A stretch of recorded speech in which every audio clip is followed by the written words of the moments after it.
Thanks so much for being here. My name is Andra. I get to teach theater at Mountain High School with these lovely humans in the class. And this term, these too many terms have been a little different.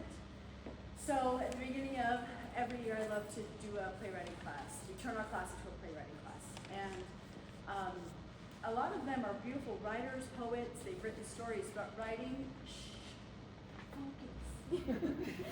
but writing a play is different. Writing a script is different. Everything the audience knows, the character has to say it, right? So instead of exposition or whatever, like it's actually the characters having to say it. But they worked from January on to write short one-act plays, and then 3 weeks ago we started putting into motion how we wanted to present these. Initially, 2 shows were chosen to produce and perform. And then we had some things happen in class with a classmate, and we talked the next day, and they decided that they wanted everyone to have a chance to have their work read, which I love, and really is indicative of them as a group of people. And I've never done readers theater in my career. 27 years of theater, I've never done it. This is the first. So not just the first here, but a first at all. And so it's actually been really fun and a little bit less stress, which has been really nice and really wonderful. Hi, come in. So Gage joined us midway through the term, and we were so grateful because we needed another actor to take some parts. And so Gage wasn't with us when we wrote, but he has jumped in to be some different characters for us, which is huge. Cohen wrote one and chose not to have his read, which was fine. They had a choice. And so Colin opts not, but wanted to be here to help read with the class as well. So, Readers Theater dates back all the way to ancient Greece, just a form of storytelling, and it has stayed with us all the way through since that time. And it's no props, no set, no costumes. They just tell the story, and you get to have it unfold in your mind and picture it in your mind as we go. So that is what tonight's about. They're each going to have a chance to introduce their show, and then after we're done, we have 4 shows. After we're done, I want to do a little chat back, talk back, any questions you want to ask about the process, about their show personally, and they can choose whether they want to answer those or not. Hey, you guys okay? Thank you for being here and coming and just hanging out with us for an hour. These kids are amazing, and it's super, super lucky to teach at this school, and you couldn't pay me enough money to go back to a traditional school. No offense, but also there's not enough money in the world that would send me back because this is where it's at. So, you feeling good? Yes. Okay. We decided we wanted them to hold mics so you really can hear everything. So they'll be passing mics back and forth, but they're super pro at it. So, okay, we good? Yep. Okay. Here we go.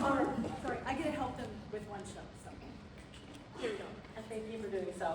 You're welcome. And again, thank you for coming. This is based on a true story, my one act. So enjoy the telling of how the jerk screwed himself. Scene 1. Desperate. Scott forlornly gazes at old photos. One of him and his ex-wife.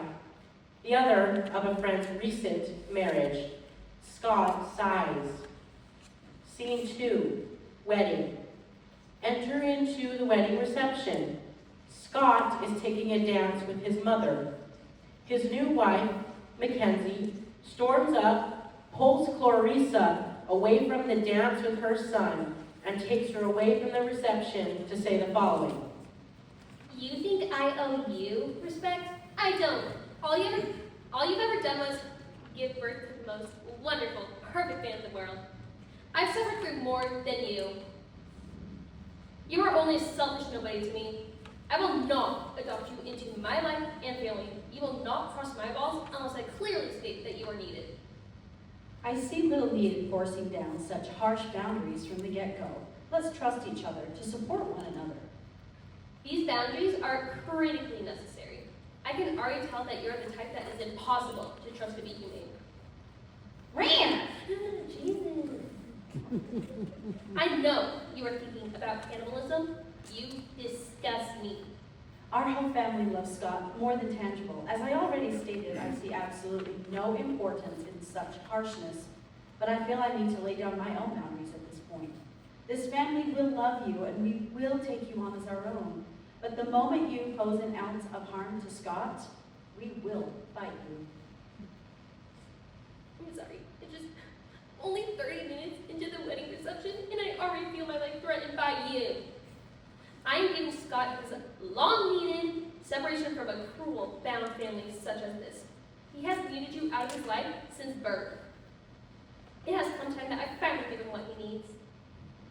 Mackenzie leaves the wedding and pulls Scott away too. Scene 3, flashback. A 7-year-old Scott wrote a play. The whole family agrees to cast in what he wrote. Part 2. Scott's older brother, Brent, gets to meet his new brother for the first time. Why did Mommy give birth to a hairless sloth? Brent, Well, you can always trust your big brother. Scene 4, the trophy father. Scott's son, Rick, is at his mother's house. Mom.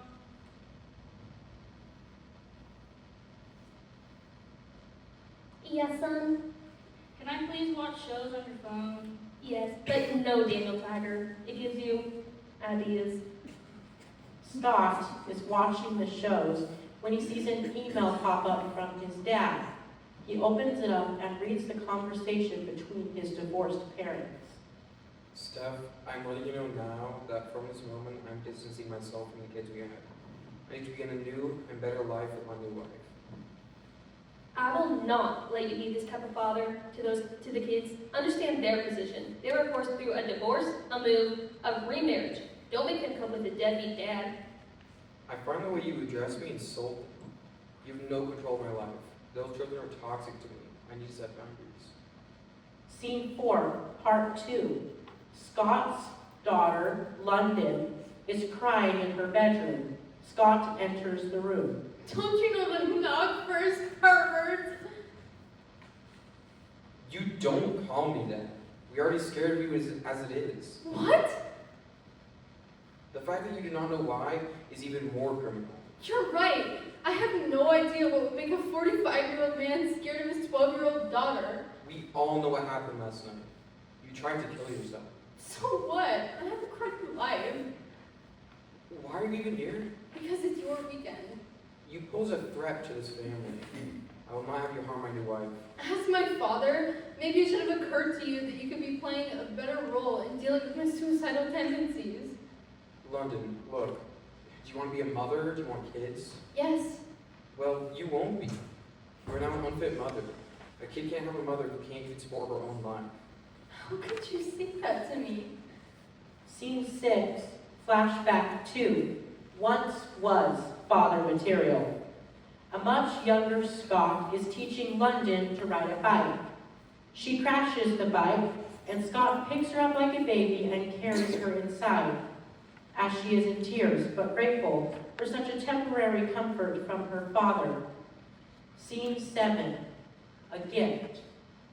Clarissa is dropping off a gift at her son's house.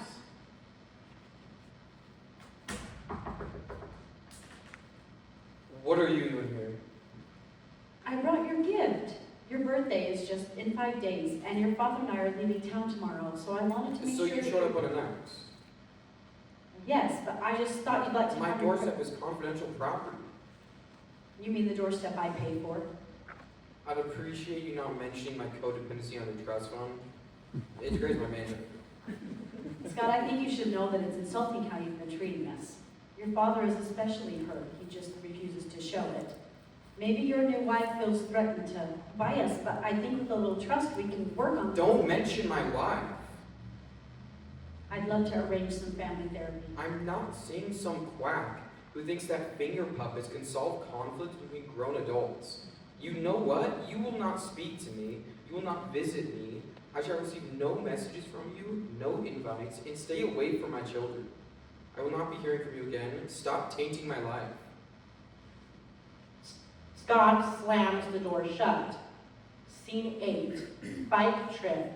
Scott receives an email from his brother, Brent. know we love you. Life is too short for this bull crap. We're all here for you. Don't cut off those who want to love you. We miss you. Whatever happened, we want to resolve it. I propose a biking trip. We all know how much you love mountain biking, so all expenses are completely on me, but let me know when you are all available for a bike trip from Scott. I've made it clear once to my parents. I will make it clear to you just one time. I will accept no invitations, nor shall I receive any from you. From now on, everyone from this loveless family will be blocked. Don't bother communicating to me for any reason. I would not respond under any circumstances. I'm sorry it has to be this way. Scene 9, Last Chance. Takes place in Scott and Mackenzie's house. Scott is in the kitchen and Mackenzie makes an entrance. Scott, we must discuss something. Anytime, baby. You look fine today. I know I am. I figured I should let you know about my new business. New business? You just 2 hours ago were employed by the organic market. Life is about growth, Scott. I have had the same lousy stock position since the day I first started. But you've not even been there a week. I will not be spoken to that way. As I was saying, I am now selling Bibles. Scott's phone rings. Caller ID is father. Scott denies the call without hesitation. So, Bibles. I have a deep spiritual insight that will do this world some profound good. Phone rings again. Caller ID is his brother Brent this time. Is that your worthless family again? I thought I told you to cut them off. I full-heartedly support you, honey. Wholeheartedly, really. Let's put that to the test. Phone rings again. For the love of dying puppies! Your wife is standing right in front of you wanting your support, and you're anything but present. I'm here, babe, I promise. Well, that's good, because I'm going to need something from you. My business is going to need your full devotion. In fact, you'll be running it. You must quit your job today and develop this company for me. I promise you my support, but we need the stability of a place to work and get income every day. I know your business will do well, but I feel I should keep my position just until we get the ball rolling with Bible selling. Then we can devote aggressively to it. You don't have an opinion on the matter. You either do this or I leave. And you know I'm the only woman who will ever want you. Scott's phone has been blowing up with calls and emails. Let me see your phone. I want to know what the heck is so important that your family won't learn to let us be. Scott hands over phone and Mackenzie reads message. The message from Brent says, we need you to call us. Something terrible has happened. Baby, that sounds very serious. I think we should... We will absolutely not. They lost their chance to receive any assistance from you. And you have someone better to devote yourself to now. So given the consequences at stake for you, will you be quitting that job right now and helping me sell Bibles? Yes, dear. I'll call her right now. Scene 10. The Bibles go to hell. Scott and Mackenzie are eating breakfast together early one morning when they hear a loud knock at the front door, the repo man.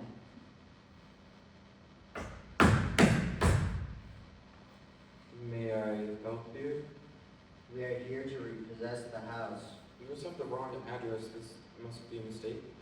Is this the resident of Scott and Mackenzie? No, not by a long shot. This is the house of Bob and Joy Doorknob. No, I'm afraid the Doorknob family is on my next stop. Okay, fine. We are Mr. and Mrs. Hobo. Why are we even here? As you should be aware, the thoughtful St. Bible Publishing Company has been in a downward financial spiral for several weeks now. Our research turned up no source of income, and you only keep sinking further and further in debt. And you seem to have been added at least 5 new collection agencies a day. The bank has chosen to seize the house. Not the house. Please. We have 3 cars and some motorbikes. I'm sure this will pay for something. I'm afraid not. No items that you own or even a combination of items will come close to paying the debt. The house won't even fully cover it. You'll still be another $350,000 in debt even after that. How could you possibly manage to sell Bibles for 1 month and get so far in debt? We have other places to be, hearts to break, and families to pull apart. You have 24 hours to vacate. It was supposed to be a week, but you put me behind schedule. Repo Man leaves and Scott closes the front door. Well, at least I can live with my parents. You're right. We'll get back on our feet. This was just a learning experience, that's all. I said I can live with my parents. Honey, what do you mean? I can only live with a man who promises me financial stability every day. A man that has a stable job to go to every day. I'm only out of a job because I supported you. I work from 6 a.m. to 9 p.m. every day on your business. Look at yourself. You don't have a job, you lost your house, you can't promise me financial stability. It's all because I gave it all up for you, as you asked me to do. I'm leaving you. You failed to show me that you could keep a roof over my head, that you could keep food on the table, and make for an adequate husband. I loved you. I gave it all to you. You can love whoever you want, but I'm the only one who would ever love you, and you blew it. Scene 11. All alone now. Scott is alone. His home is his car. The bank took one. Mackenzie took the other. As a desperate resort, he unblocks his brother and gives him a call. Scott? Yeah, it's me. Bren, what's the matter? It's nothing. It's really nothing. You sound different. You always seem so eager to talk. I'll be sending you an address. Meet me there as soon as possible. Scott was not familiar with the address. He arrives in 1 hour. It's the hospital. Scott walks in and sees Brent. What has happened? Mom had a heart attack. She's in room 301. She gonna be okay? You don't know. They only let one visitor at a time. I just saw her. Go see her as long as you like. Thanks. Scott? Make sure you tell her you love her. Scott walks down the hallway and sees a panicked doctor outside of room 301. You don't want to go in there. Why not? She's my mother. Sir, your mother has passed on. No, my brother just barely saw her. It was only a minute ago. Let me in. I need to get in the room. I'm afraid we I can't. need one last moment. The doctor moves aside and opens the door. Mom? Scott moves to the side of the bed. There's a long silence. If only I cared to know you the way you cared to love me. The end.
Alright, sorry about that.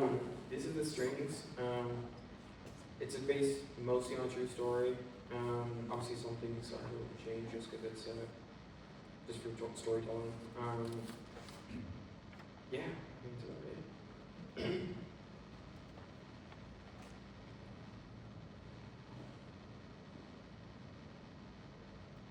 The scene starts with the 4-year-old Owen sitting alone at a bench at his father's funeral until his mother comes up to him.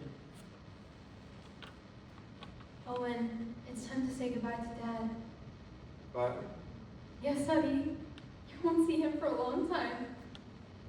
Oh, okay, Here, take my hand. okay. Owen and his mother walk over to the casket. Owen, standing on a stool, peering over the casket with an empty stare. Where are his toes? They're just covered, buddy.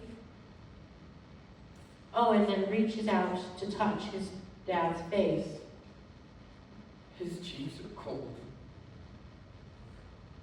Mom has to turn away for a few seconds before turning back to him. Yes, they are, honey.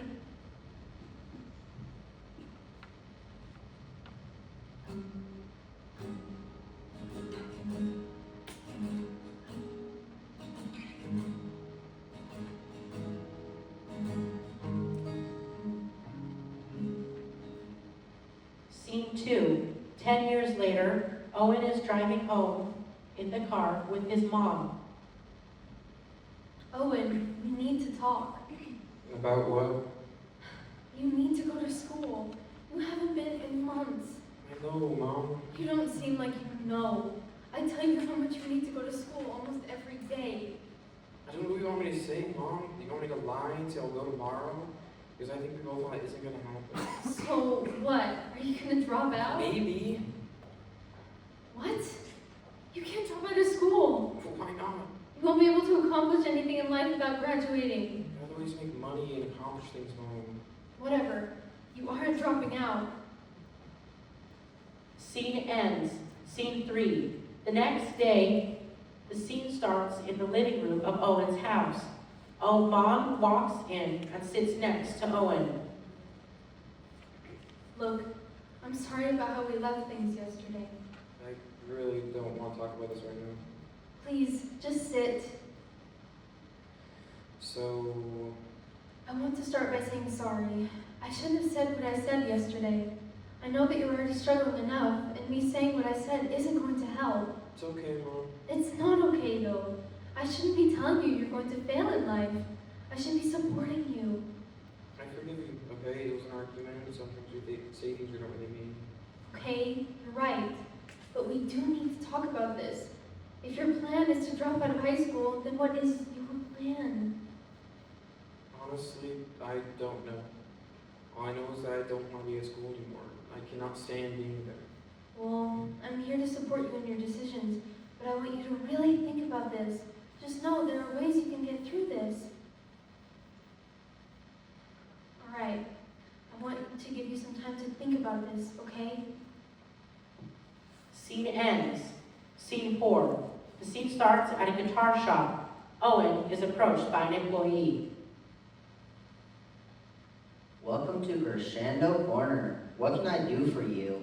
I'm just looking around. Thank you, though. Of course, let me know if you need anything, man. Will do. Owen starts roaming around the store, eyeing many guitars, until one hung up on the wall catches his eye. Excuse me, how much is this guitar? That's like $200, I think. Okay, can I test it out? Sure thing. The employee grabs the guitar off the wall and gestures towards Owen. Thank you.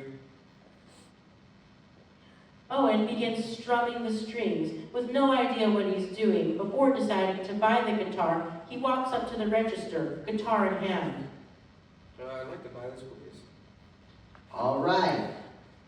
That's what I'm talking about. First guitar, Yeah, how did you know? because of how you were just playing, dude. Was it that obvious? I mean, it kind of was. I'm not gonna lie. You looked like a lopsided frog playing that thing. What does that even mean?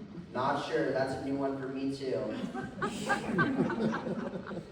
Alright, man. Thank you for the guitar. He starts to walk out of the store. Hold on. We gotta fix how you're playing that thing. Do you got time for a quick lesson? Is it gonna cost me? Nah, I got nothing else to do right now. Plus, I like helping new guitarists. Sweet, thanks. All right, come over here. come over and sit on this chair and show me how you're playing right. Sighs as he sits down, guitar in hand. So, how bad is it? Yikes. Come on, it can't be that bad. I'm just messing with you. It's not great, but not terrible. Fixable though. Okay, so what's wrong with it? First things first, don't lean over the guitar like that. You look like you got hit with scoliosis at 14. Dude, No, but seriously, fix your posture. Owen straightens his back out, fixing his posture. Better, now for your arm. Dead honest, what are you doing? come on, I don't know what I'm doing. Okay, raise your arm up the guitar more. You're not cradling a baby. Like this? Almost. Just move it a little bit this way. He moves Owen's arm slightly there.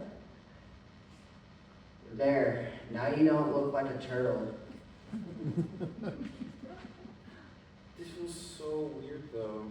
It's going to. You'll get used to it eventually. Okay, sure, but how am I supposed to see what strings I'm playing? You don't. You learn where they are at. Anyways, give me one big strum. You can't be serious.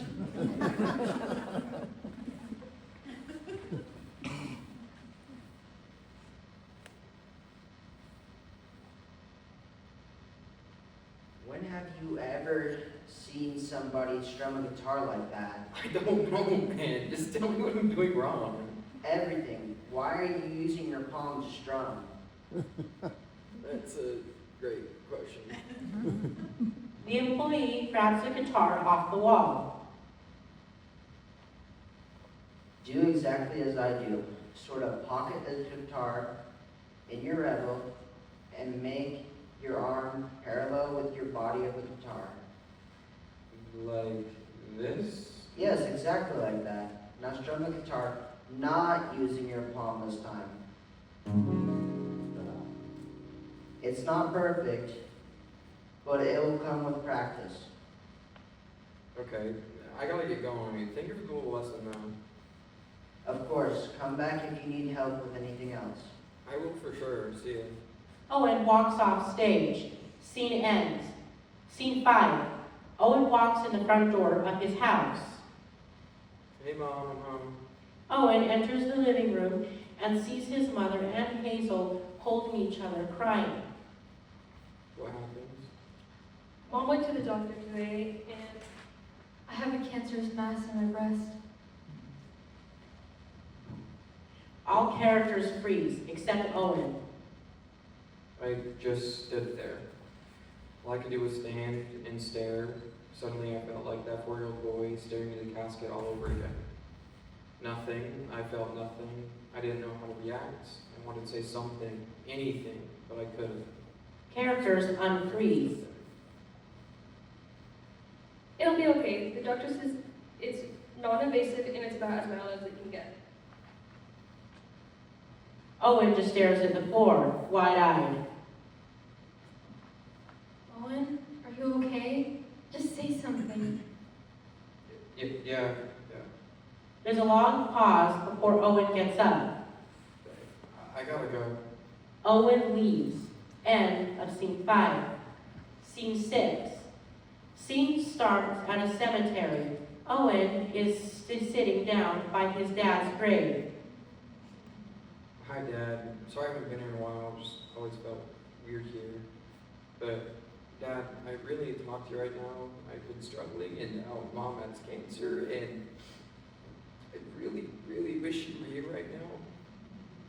There's a short pause of silence as Owen swipes his tears away. Anyway, enough of that. I'm sure all you hear is people crying all day. Owen reaches behind him and grabs his guitar, holding it up. Look at what I got. I know you would love to teach me how to play this thing. Want to hear something? I don't know why I'm saying I just won't get a response, but Owen plays a song for a minute-ish before breaking down into tears again. I know you really like this one.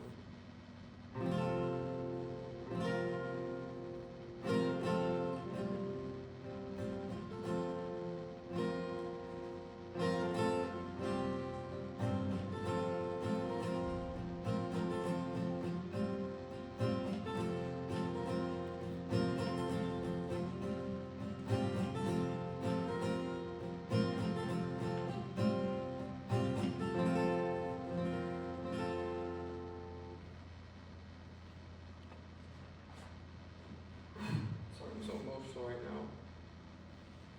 I should probably get going. I'm sure Mom's a little worried about me. I love you, Dad. Scene ends. Scene 7. Months have passed since Mom was diagnosed with cancer. Owen has been practicing guitar and has gotten much better. The scene takes place at home soon after Mom had the surgery to remove the cancerous mass. How are you feeling? I'm feeling alright. Still hurting though. I think it's gonna be that way for a while. Yeah. Hey, you know, I never really got to see you play that guitar. Owen smiles before hurriedly getting his guitar. You ready? More than ready.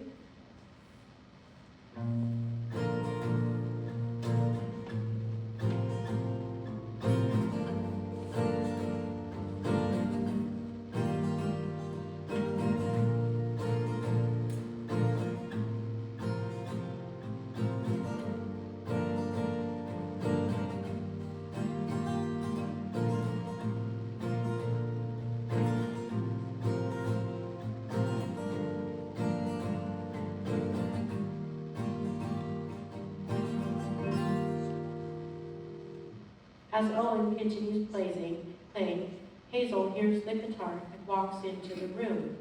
Hazel sits next to Owen and sways to the music.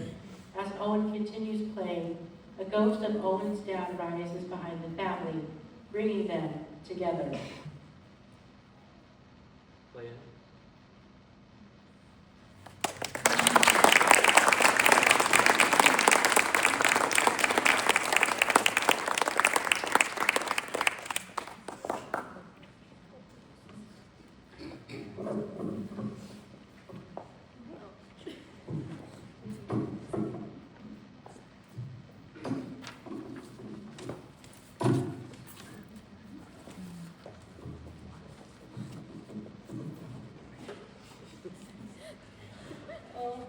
So I'm Allie, and my one act is called Therapy.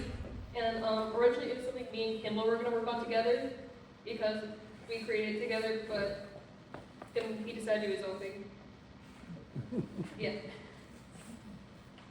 We open at Henry and Miss Lady working. Timmy walks in with chocolate all over his face and wearing light-up shoes. Hi, Henry. I'm here for my appointment. Hey, Timmy, go right on in. Timmy walks into Miss Lady's office. Sit down. Hey, eyes on me. The walls are not your therapist. I am. Anyways, what's wrong with you today? Timmy looks shocked. Well, my school dance is coming up, and I want to ask this girl. I'm sorry. You wanted to ask a girl to the dance? Timmy, if you want her to say yes, you're going to have to lose weight, stop eating cake. It's why you're so fat. Timmy starts crying, and Miss Lady rolls her eyes and hands him a box of tissues. Now stop that crying. I have issues too, you know. I don't shove cake in my face every time. She checks her watch that isn't there. Well, time's up. Go talk to Henry and to schedule another appointment. Timmy wipes his tears and sniffs. Okay, Miss Lady. Thanks for the talking to, I guess. Timmy, what's up with the tears? Is second grade going that bad? No, it's okay. There's a school dance coming up, and I want to ask this girl, but I'm scared she'll say no. Oh, Timmy, you're a great boy. The oldest in your class, right? well, she'd be downright dumb to say no to you. And if she does, there's always open dances. Same time next week. Yes, Henry, thank you. I'll tell you how it goes. Timmy leaves the stage and Lindsay runs on. Lindsay, what's wrong? I got kicked off the team because me and Chad broke up. My life is over. Over! Miss Lady, Lindsay's here for her appointment. My door is open. Send the dumbhead in. She walks in and sits down. Miss Lady hands her the tissues. Thanks for seeing me last second. My life just ended. Did you get hit by a car? Oh no, Did your arms and legs get chopped off? clearly not. Then how has your life ended? You college kids are so dramatic. I got kicked off the cheer team since me and Chad broke up. And apparently he's so heartbroken, he's going to therapy. Am I a terrible person, Miss Lady? Yes, you are. Sending that poor boy to therapy, shame on you. But I didn't know. Shame! She points at Lindsay.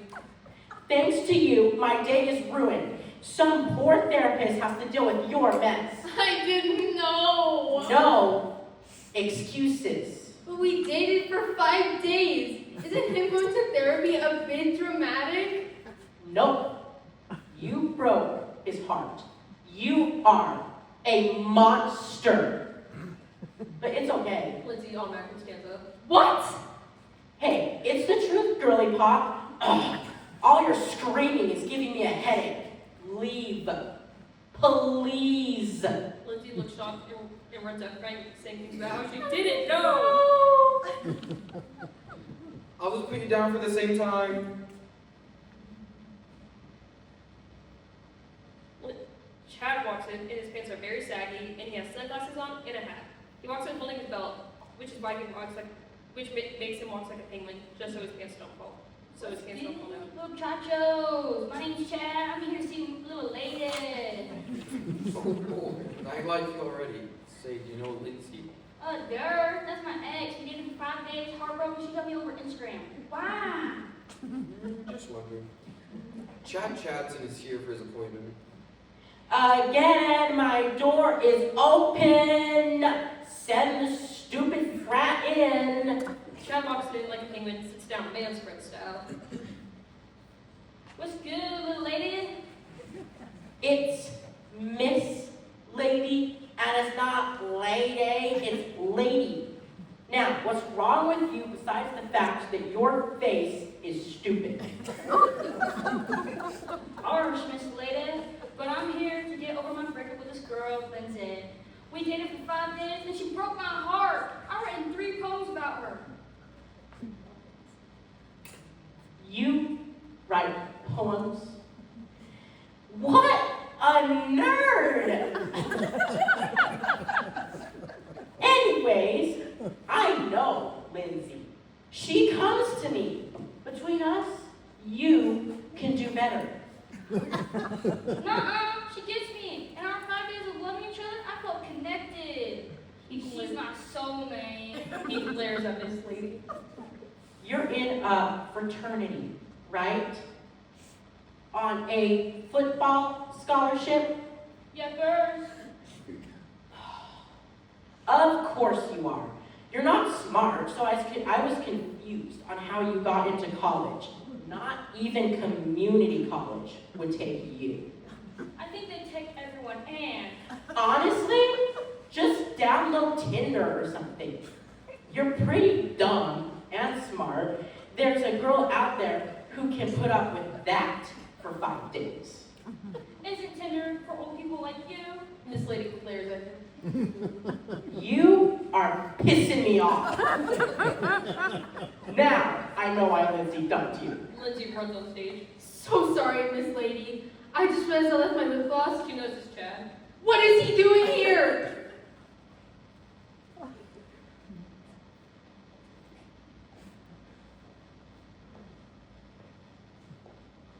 Baby, you came back. You missed all of this, didn't you? No. Chad, we dated for 5 days. You're being so overdramatic. 5 days isn't long enough to plan a future. You said I love you 2 hours after we got together. That's weird. If I were to take you back, you'd have to slow your roll because telling me every day you couldn't wait to marry me and have kids was weird. Oh, she just told you off. Chad? Comments? Well, sorry for loving you with all my heart, Lindsay. I love you. Please take me back. Have you not been listening? 5 days isn't long enough to say I love you. What if I slow down? Then will you take me back? No! I already saw you on Tinder! I haven't even made an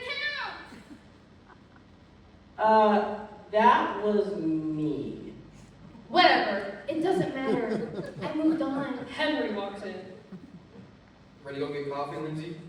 Whoa, I see how it is. I'm sorry, Chad. I mean, not really, but you get it. Lindsay and Henry skip off holding hands and Chad starts crying as Miss Lady passes the tissues. Then Timmy runs in. Oh, Miss Lady. I called her and she said no. So I asked a third grader and she said yes. So in your face, I got a date to the dance. Chad high fives him and they nod. Nice. Older women is the way. Go, little muchachos. Yeah, I kinda don't care, Timmy. Why do you keep coming to me with all your problems? Timmy opens his mouth to talk, but Chad puts a hand over. Hold on. He fixes his hair. So, Miss Lady, you like jazz? Chad, I'm your therapist. Plus, you're really stupid, and your pants need to be pulled up. But I can change you. We are such babe magnets. Timmy, I'll see you your next appointment. Chad, let's fix you up. Timmy runs off stage and Chad goes in to hug Miss Lady, but then his pants fall down. It's okay. I'm wearing shorts. The end.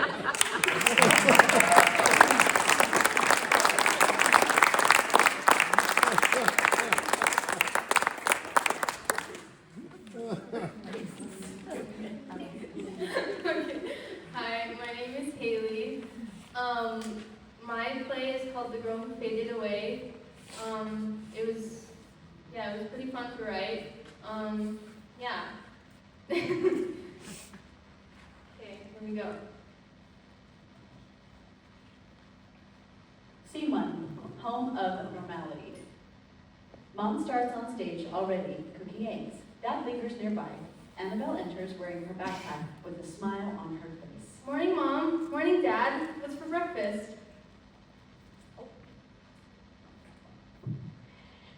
Morning, Annabelle. Hope you slept well. Good morning, honey. It's eggs this morning. You should take some before you head to school. Shouldn't leave one of them stomach, right? Yeah, I guess. Annabelle walks closer, taking a portion of eggs for herself. Thanks, Mom. I'll see you later. Bye, love you. Have a good day at school, honey. Love you. Have fun. Mom reaches out to hug Annabelle, while Dad steps closer to ruffle Annabelle's hair lightly. Both pull away to let Annabelle walk out and on stage. Mom and Dad exit after. Scene 2, School of Comfort. Annabelle walks onto stage, still carrying her backpack. Vincent is waiting close by with a book in hand. Annabelle sees Vincent and rushes closer to greet him. Vincent, dude, history class was so hard. We had a test. Oh, Annabelle. I'm sure you did fine on your test. You're pretty much the top in older classes. Still, that doesn't mean I can't worry about my percentage, you know? Right. What do you say? Anyways, what do you think about stopping by the cafeteria to go see our favorite lunch lady? Sure. She's always nice to see. Come on, let's go before she gets busy. Hey, you two. Glad to see your faces. How are you? We're doing good. How are you? That's wonderful. I'm doing well. The usual, I assume? Annabelle and Vincent both nod. Lunch lady puts their food on a tray, then hands them over. Enjoy, you two. Have a good day. Thank you. Suddenly, everyone who's off stage comes on stage as the popular group. They approach Annabelle and Vincent, though one of them talks directly to Vincent, almost acting as if Annabelle wasn't there. Hey, it's Vincent, right? Yeah, what? You seem like a cool guy, you know? How about you come and hang out with us for a bit? Try new crowds. Vincent looks surprised now, but a hint of a smile appears on his face. He doesn't spare Annabelle a glance at all. Oh, wow. I mean, yeah, that'd be neat, thanks. Annabelle looks slightly upset now, about to say something before she's interrupted. Great, come with us. Leader pulls Vincent up by the arm and brings him off stage. Vincent doesn't look behind him, seemingly happy about being noticed by the popular crowd. Well, he'll come back. A look of naive hope crosses her face. Annabelle stands and exits opposite side of the stage. Scene 3, place of indifference. Annabelle comes on stage, backpack on, only to look confused when she sees that her parents aren't already waiting for her. Mom? Dad? I'm leaving for school.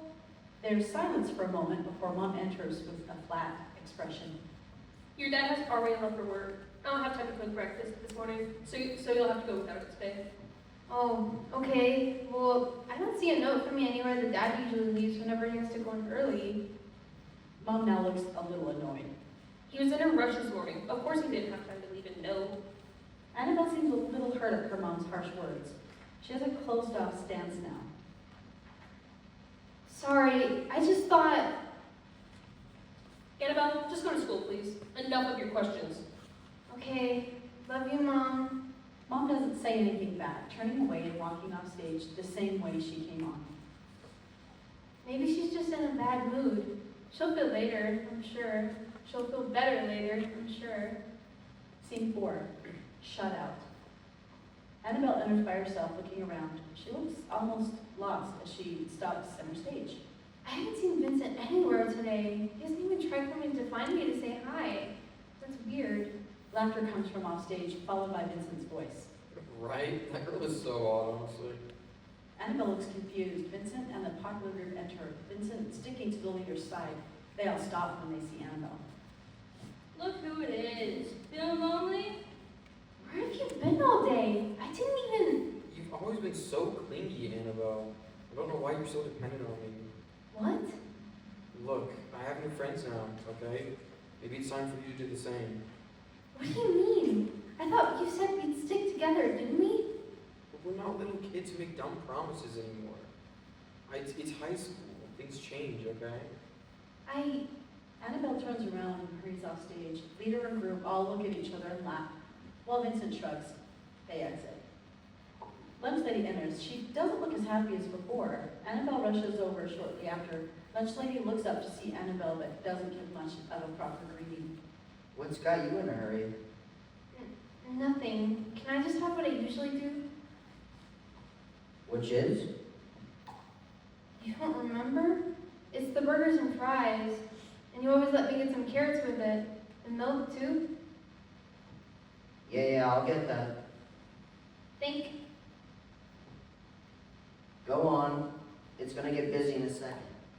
Annabelle blinks, then silently nods and walks down stage. Lunch Lady exits and Annabelle sits down on the edge of the front of the stage, alone.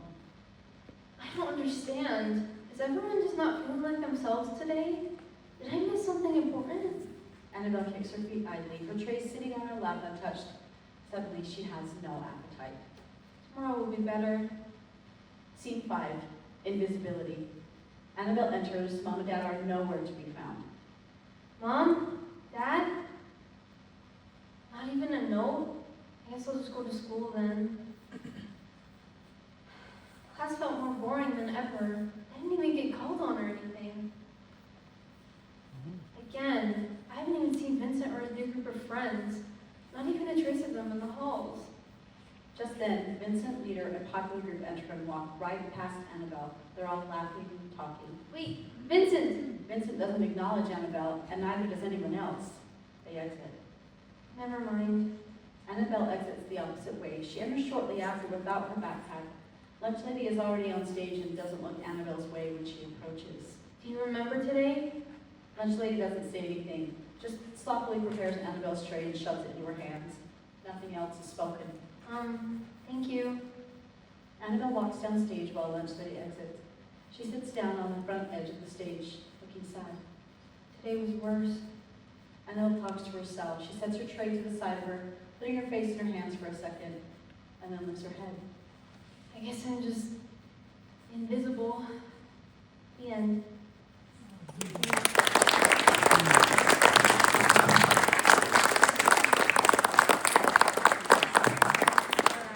Okay, so, good job. How are you feeling?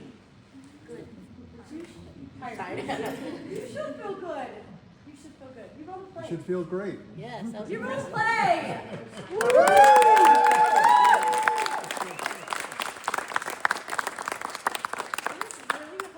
It's really hard. We started, like I said, all the way back in January when we got back to school after break. And we went through a series of exercises and writing prompts and characterization paragraphs. And then we had to break down scenes and what would happen in each scene and who was in the scene to tell the story. So it was a huge process. And then they had to compile it all together, type it up, do rough drafts, do edits, have people read each other's work. But it's one of my favorite sections of the class, and you can see why. And some really classic one-liners. Your face is stupid. But is that the one? I think so. Something like that, I'm yeah. gonna use it. Not on anyone. Unless they really deserve it. Okay, so I'd love to do a talk back. So this happens sometimes. They do talk back sometimes on Broadway. Different shows, sometimes the audience gets a chance to just ask a question for all of the playwrights, or ask as an actor, or specific questions for any of them as far as writing or anything goes. Anybody have anything they want to ask these kids? Tommy, what do you have? This is for any of you. Congratulations, by the way. Good job, everybody. My question is, do any of you guys think you would continue this, like do more of this? Use the mic, thank you. Yes, it was very fun to actually write it, and I would love to do another one. I definitely agree with Katie. It was a good experience, and it'd be nice to expand on these, or anything like that. I wish you could see, I wish you could see Kimball's notes. So, because we did an assignment where they had to do a ground plan, which is just a view of the set from above, right, looking down. And every scene, Kimball had it drawn out and where actors were, and hopefully you could see the show in your head. They also can see it in their head and how it's playing out and who's crossing here when and who's doing this when. And Kimball's notes, pages of here's the scene and here's the scene and here's the scene. And it was really cool. And some of them kept their notes in a notebook. But yeah, expanding on this, they have all of the stuff they worked on, right? So it just can keep going. Cool. Anybody want to have a question? Please, Denise. What was your favorite part of the writing process? That's a hard one. Favorite part of the writing process. Well, a lot of it is kind of experimenting. For me, it was experimenting with something new. Because I had written stories in the past, but I'd actually never written a play. And kind of what Andrew was saying earlier, in a play, the key difference is as an author, you can't just say, so-and-so is sad, or, whatever. You have to have your cast portray that, or have it be in the dialogue. And that was kind of a challenge, but something interesting to experiment with, to have that different sort of thing to work with. I think my favorite part was that I basically made mine off of a kind of poem that I wrote a couple years back, and expanding on that and making more of a purpose into it was definitely a major favorite part of mine that I did. Of course, the characters and that stuff was also fun, but I think just in general, making that small thing into a thing that's that people will see and enjoy, and making it come to life is definitely one of my favorite things. Probably when you have to imagine which person you want to be, which character. Allie has an eye for casting, so she wanted where. Anything for you, Colin or Logan, about favorite part? Or? John's got a question. Okay, we'll come back around. I think Logan wants to answer this one. I think the whole thing was fun, but I think the scene between it was Cohen and I at the guitar store was super fun to write. Yeah, it was. Something similar actually happened to me in real life. Not quite like that, you know. He didn't like flame me as much as he did.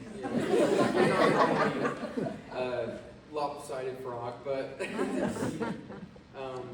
but yeah, that was a really fun scene to write. So. I have a comment.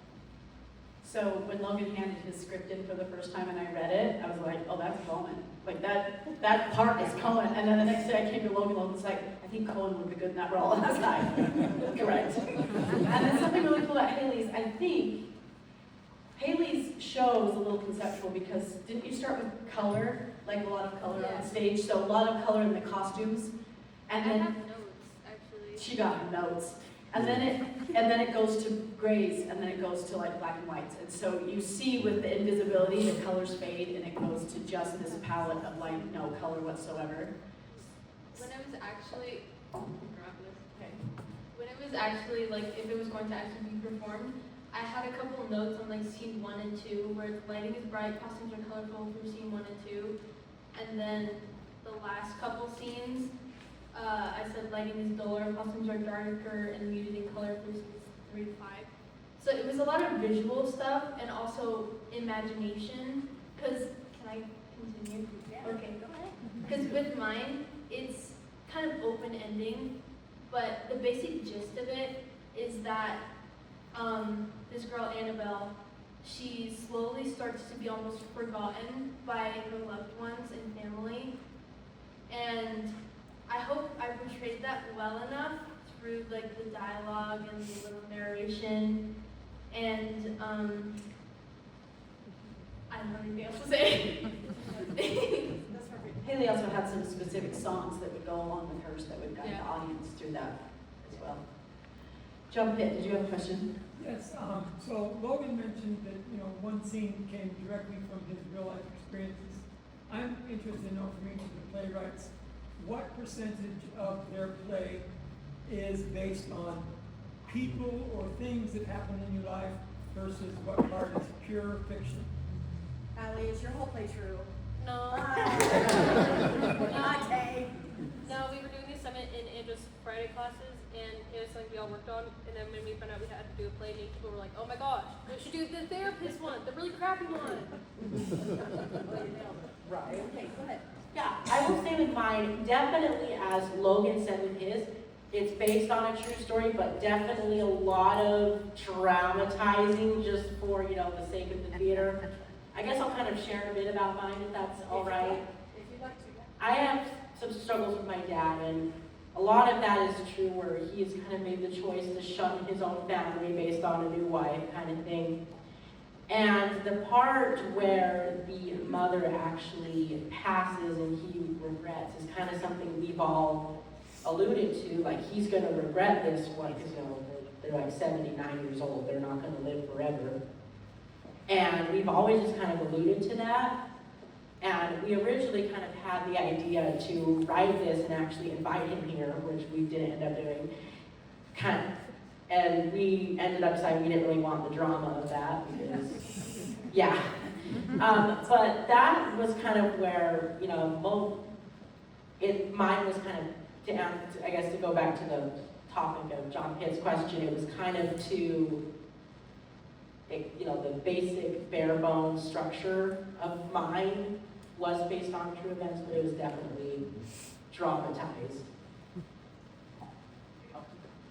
I think for mine, I did kind of base the main character kind of off myself, but the family part, that was pretty much fabricated, but like with the friend part, I feel like I kind of did bring some of my real life experiences into that. So it's like a 80-20, probably, maybe. But yeah, that's for me. Yeah, my story is almost all true, just other little details. But yeah, my dad passed away from cancer when I was 4, and then my mom got diagnosed with cancer. When I was either 14 or 15. Some ordering in the events were a little bit different. But yeah, most of it was true. A lot of the story was about how I started and why I started playing guitar. I feel very connected to my dad. He played guitar. Yeah, that's a big thing. Yeah, I think most of it is true. Every time I do this unit, the students really do pull from their own experiences in their own life. And it ends up just being so honest, I guess, is the word I'm looking for. You also have to be careful, right? Because theater isn't therapy, but it can be therapeutic. And I am not qualified to do that, nor do I want to do that. So, we have great support systems in place here for the students, but I think they all went into it very healthy, knowing they wanted to tell stories, but then also dramatize certain parts. And they were super supportive of each other the whole time, which is what I think made the whole situation work. They were really great. And just were in class all the time, which that doesn't happen often here, so, at Mountain High. But they were here all the time, so that made it really great too. Any last questions? Please. I just had a question. Did any of the writers, when they chose their actors, collaborate with them on using their own words or lines, or letting them interpret how they wanted to portray their character? Yeah, if I may ask this one, do you mind if I share kind of what? So, I remember we were practicing, and I'm kind of often with my play, I kind of had, well, an attitude like, it's my play, you're my cast, as I say, kind of thing. But, Gage was so kind, and I can't imagine what this was like to drop it in the middle of a class and just like, okay, you're cast in all these plays, good luck. But there was a line that was kind of long for him, but just because of the communication I received, I was like, sure, let's, I think a lot of the times as an actor, you kind of do, or as a playwright, you kind of do get that sense, like, it's my play, and a lot of times you don't want, you really want to change it, but I do have to say, as a playwright, when someone honestly and purely approached me like that, I was like more than happy to adjust it and change that particular line a little bit, so. I think Logan wrote that character with Conan in mind, and so everything he wrote was like, yeah, that sounds exactly like something Conan would say. So. I really didn't. It just when I was like halfway through that scene, that's when I started picturing it. Because as I was writing, I was just thinking of all the possibilities of who could play which. So it did come in mind, but I don't know. I think it just worked out really well to where you would play it. I'm really proud of you. Thank you. And thank you for coming to support that.